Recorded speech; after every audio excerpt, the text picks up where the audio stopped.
हे friends, अस्सलाम वालेकुम। Recipe curries kitchen में खुशामदीद। ईद से रिलेटेड एक मज़ेदार सी रेसिपी जो कि कलेजी की है। कलेजी जितनी ज़्यादा देर लगती है गलने में उतनी ज़्यादा चटपटी और मज़ेदार हो तो सारी मेहनत जो है वो वसूल हो जाती है। तो बिस्मिल्लाहिर्रहमानिर्रहीम। इस रेसिपी के लिए सबसे पहले आपने लेनी है कलेजी और उसको आपने तकरीबन जो है वो 2 गिलास नीम गर्म पानी के अंदर जो है वो डिप करके रखना है।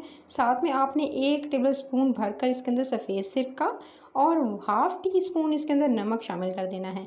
फिर साथ में आपने इसके अंदर शामिल करना है 1 टीस्पून अदरक और लहसुन का पेस्ट। और उसके बाद आपने इसको इसी पानी के अंदर, ये जो नीम गर्म तकरीबन पानी है, इसको इतना होना चाहिए कि इसके अंदर जो है वो तकरीबन 4 से 5 मिनट के लिए आपने इसे डिप करके रखना है ताकि कलेजी जो है थोड़ी सॉफ्ट हो जाए और उसके बाद जो गलने में आसानी होगी और एकदम टेंडर बनेगी। तो ये चीज़ दे सकते हैं। 4 से 5 मिनट गुजर चुके थे। मैं अब इसको स्ट्रेनर में डालकर छलनी में डाल के इसको छान लिया है, पानी वगैरह निकाल दिया है। अब आपने एक अलग से जो कढ़ाई लेनी है उसके अंदर शामिल करना है घी या तेल 2 टेबलस्पून और उसके अंदर शामिल करना है आपने 1 टीस्पून सफ़ेद ज़ीरा। 1 से 2 मिनट सफ़ेद ज़ीरे को आप भून लीजिएगा। फिर आपने इसके अंदर शामिल कर देनी है जो कलेजी धो के रखी थी, वो आपने इसके अंदर शामिल कर देनी है। अच्छा, कलेजी शामिल करेंगे, इससे इसकी जो इसके अंदर स्मेल वगैरह होती है वो भी चली जाएगी, क्योंकि इसके अंदर जो लहसुन का पेस्ट शामिल किया था और सिरका जो है इसको जल्दी गलाने में मदद करेगा। इसके बाद आपने इसकी अच्छे से भुनाई करते हुए इसके अंदर शामिल करना है 1 टीस्पून आपने लहसुन का जो है पेस्ट शामिल कर देना है। लहसुन का पेस्ट शामिल करके इसकी दोबारा से भुनाई करेंगे जब तक कि अच्छे से लहसुन के साथ इसकी अच्छे से भुनाई नहीं हो जाती। आपने तकरीबन 2 से 3 मिनट इसको देने हैं। 2 से 3 मिनट गुजर चुके हैं और ये देख सकते हैं कलेजी जो है काफ़ी हद तक इसका कलर भी अब वाइट की तरफ जा रहा है, यानी काफ़ी हद तक ये जो है इसकी भुनाई हो चुकी है। 3 से 4 मिनट मैंने इसकी अच्छे से भुनाई की है। दरमियानी आंच पे आपने इसकी भुनाई करनी है। फिर भुनाई करते हुए आपने इसके अंदर कुछ चीज़ें शामिल करनी है, कुछ मसाले शामिल करेंगे और बाकी के इंग्रेडिएंट्स जाएंगे इसके अंदर। सबसे पहले आपने इसके अंदर जो है वो सफ़ेद मिर्च का पाउडर इस्तेमाल करना है, 1 छोटा टीस्पून। साथ में आपने धनिया पाउडर, धनिया ले लीजिएगा और उसको आपने थोड़ा सा दरदरा पीस लें या पाउडर फॉर्म में बना लें, 1 टीस्पून के करीब।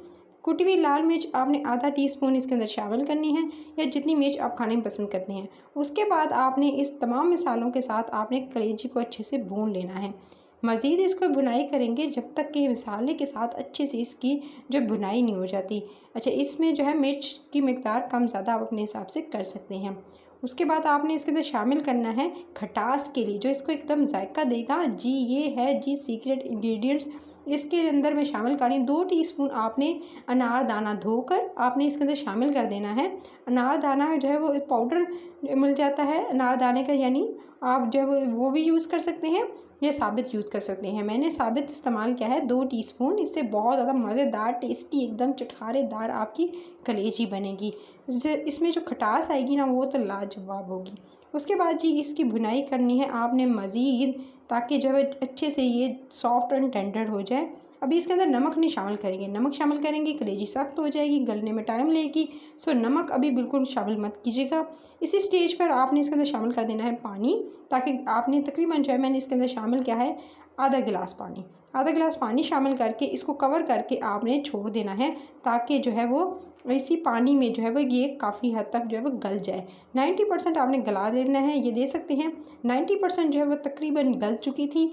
अब आपने इसी कलेजी के अंदर शामिल करना है बिल्कुल लास्ट में दही।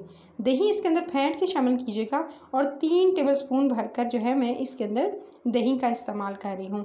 अच्छा, दही इसके अंदर शामिल करने के साथ ही अब आप नमक इसमें शामिल कर सकते हैं। आधा टीस्पून टू 1 टीस्पून के करीब, ज़्यादा नमक नहीं शामिल करेंगे क्योंकि ड्राई होगी, तो इस वजह से नमक जो है ज़्यादा ना हो जाए, इसलिए आप जो है नमक की मिकदार कम ही रखिएगा। उसके बाद आप चख कर शामिल कर सकते हैं।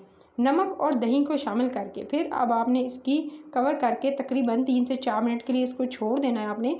और दे सकते हैं 3 से 4 मिनट कवर करके छोड़ दिया था और पानी हो चुका है ड्राई, और साइडों पर आपको ऑयल या घी जो आपने शामिल किया होगा वो आपको नज़र आने लगेगा। अब इसी स्टेज पर अब आपने क्या करना है, चूल्हा कर देना है हल्का, और अब आपने इसकी भुनाई करते हुए इसका पानी कर लेना है ड्राई। और पानी ड्राई करने के बाद जब अच्छे से कलेजी को एक दफ़ा देख लीजिएगा, अच्छे से गल जाए, टेंडर्ड हो जाए, बिल्कुल एकदम सॉफ्ट, इतनी कि मुंह में घुल जाने वाली यह रेसिपी है। सो एकदम आप जब इसको चखेंगे ना तो आप ऐसे कहेंगे जैसे आप कोई मक्खन खा रहे हो, इतनी सॉफ्ट एंड टेंडर्ड होगी गाइस। सो जिस टिप्स एंड ट्रिक्स को मैंने बताया कि नमक कब शामिल करना है, क्या क्या चीज़ें किस टाइम पर शामिल करनी है, ऐसे ही करेंगे तो कभी भी सख्त नहीं बनेगी और एकदम जूसी और नरम बनेगी आपकी कलेजी। कलेजी और चटखारेदार तो वाकई यही होगी। उसके बाद जी अब आपने ये दे सकते हैं, बिल्कुल एकदम गल चुकी है।